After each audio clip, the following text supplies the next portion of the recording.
Oh, from all this. Hi everybody, it's Robbie from Southern California, and I figured I might do a really quick update on what's going on with my rainbow garden. I love it. The weather's not quite warm enough for me yet. I really like it warm. It's been like 50. I really like more like 70 to 80, but it's coming along really good, as you can see. I've got almost every tote on the chair set up. And that's my goal, is get all those set up. I've got onions growing, I've got garlic growing, I've got lettuce, I've even got an asparagus growing, tomatoes, my zucchini are coming up. I started them in the method where I fold up a wet paper towel and with the zucchini inside, and I roll it in cardboard, put it in a plastic bag, stick it in a box and put it on top of the refrigerator. And the refrigerator, just up there, it's just a little warmer. That's the best way. And as soon as I see a good tail on it, I stick it in and it's coming up. So that's working. As soon as I'm done with this, I'm going to start on this side. This is going to be one of my favorite little gardens, and we'll get into that as I'm building it. It's just buckets with my favorite pizza stuff. So we'll talk about that. And then I haven't made the one on the chairs yet because you got to remember, I've got all the walls behind you that I have to do. I haven't even started that yet, but I'm still harvesting. My goodness, I made dinner last night and harvested everything from the driveway. The bird garden I want to get into, I'm not sure how I'm going to do that yet because I have brought in hundreds of birds. I need to do a nature walk. We have thousands of white-crowned sparrows right now, and I can hear echo from the wall.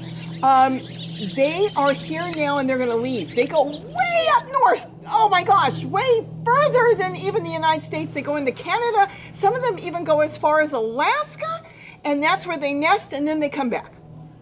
But they're just gorging themselves on food. In fact, Gary just went to pick up some food. He gets it at the feed store, and I told him to get me 50 pounds of parakeet, 50 pounds of sunflower, and he's buying some I've got the lettuce seed, but they don't really eat that, and he might be buying some finch mix for me. I buy for the birds food grade. I buy what you would give to your pet bird. I don't buy wild bird seed, and they love it, and they know it, so they bring their family and friends and everything here. But they're going to be gone soon, and then I'll have other birds coming in. We've got probably over 55 species of small birds. Small birds, mind you. We're not talking birds of prey and crows and ravens and all that. Small birds. And I keep seeing more and more new birds. We just had what was called a red-breasted nuthatch came in. That's the first time I've ever seen them. They came right up to me. I didn't realize they're that tame. And the first day I saw a female, and then the next day I saw a male, and I got a video of the male. And he just came up, and I thought, what the heck is that? And I looked at it and thought, I've never seen one of those. I'm hoping they stick around for a while and come back. But they travel through here. They come here. They get food and water because we got all the solar fountains. So as soon as this is all done, I'm going to start on the back where I've got the other chairs. And that's going to be special. There's no hurry because that is going to be like a feeding station for all this. Then I'm going to leave underneath all my totes here water. I think it's good to catch the water out of the totes.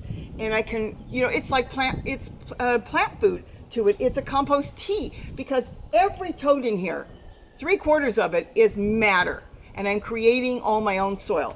Soil means it was something that was living at one point. It can be anything living, and that was broken down, and that turns into soil. Basically leaves, but it could be other things from insects and animals and stuff. But it's what was once a living matter, broke down, created that beautiful black soil.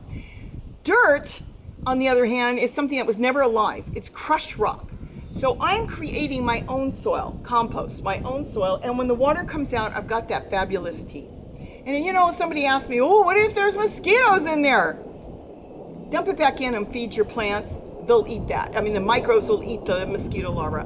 We don't have mosquitoes yet, and we'll have that in the summer. But that's not a big deal. Gary actually collects it with a net sometimes, and he goes, or he just pours it in a bucket, and he goes and he feeds all his fish ponds because he's got fish everywhere. And every pond you see set up that Gary's got, he's got fish, and he's got the dragonfly nymphs in there, and they eat all that.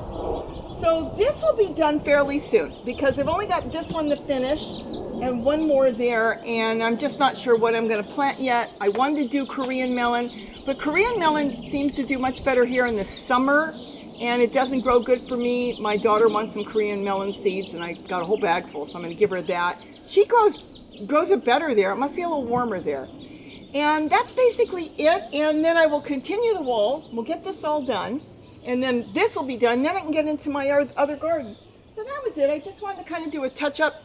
I'm going to plant blueberries behind me where the fig tree is underneath. And then I've got the water fountain. And I just wanted to kind of test this to see what I thought. I hear my husband, Gary's home. And he went, like I said, he went to get birdseed. And that is basically it. And then, so you'll watch me. You'll see it on the garden tour. I love making my own plant stakes. And we'll get into how we make these. These are so fun. This has been a game changer. And that has been my favorite thing this year. I got a lot of favorite things. You know I love my tool, and you know I love my totes, and now I like buckets, and notice I went love and light. And I can make so much out of the tote lids, and I'm telling you, plant labels had changed my life. Something that was gonna stay there and not disappear like the wooden ones do. I know where everything is, and the other day I was looking for my sugar cane, and I thought, gee, where did I plant it?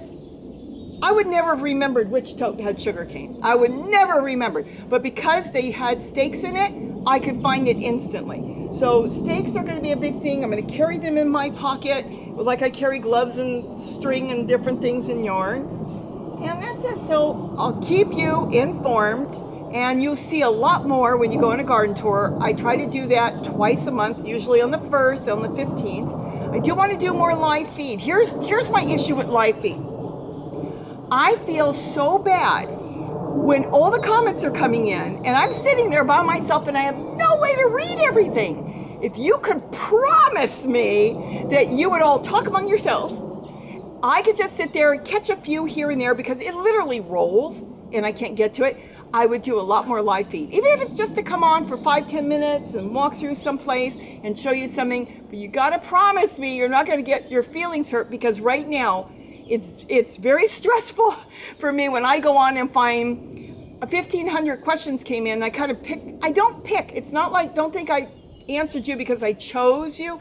Sometimes it's the first one, sometimes it's the last ones, sometimes it's because they're really short and I can answer it quick. Sometimes it's because I have more time, because it takes time to go through all that. So I do the best I can. I'm not going to hire, I don't have the money to hire anybody. And even if I did, then you wouldn't be getting my answer. You'd be getting their answer. So we do the best we can. John Kohler has something, he says he never answers anybody. I know, I wrote to him once, he doesn't answer anybody. And that's because he doesn't want to make people feel that they missed him. So I do the best I can, and I know a lot of times somebody really has a question, they'll drop it in like 10 times and I'll find you, and that's basically it. But if you could talk among yourselves and say, yes, we'll talk among ourselves, then I will come on more often, because especially when I come out here with a little tablet, the writing is so tiny, and it's just that it's literally flying by, because it's like on the aisle, it's on the side. So I've got the screen here, and then you got this little thing, and they pop up, and they're rolling, and there's no way, and then I can't go back because then I can't see what I'm doing. So I didn't grow up with technology. It's not like my grandkids, a year old, is already sitting there playing with things. My 3-year-old grandson, who is now older, works for a company that he is now being a moderator for, and he's just turned 15. So it's amazing. And 3 years old, he was gaming with kids that were 18, 30, 40 years old, and they're cussing their heads off. And there he is, 3 years old, saying, does your mother know how you're talking? Does your mother know what language you're using? They have no idea this big gamer was 3 years old. 3 years old, mind you. So anyways, that's it. So it's all going good. I'm really, really happy. We'll do a lot of crafts. We're going to do a lot of solar fountains. I'll do them right here and give you ideas. You don't have to do it exactly like I'm doing, but you'll get, sparks will fly and go, wow, I can use a soda bottle too. So I think that's it for today. Like I said, I wanted to keep it short, just let you know I'm almost done with this, and then I'm going to do something on the flip side too of the chairs. So with that, have a wonderful, wonderful day, and don't forget to eat what you grow. Bye-bye. Now I'm going to go get my bird seed from Gary.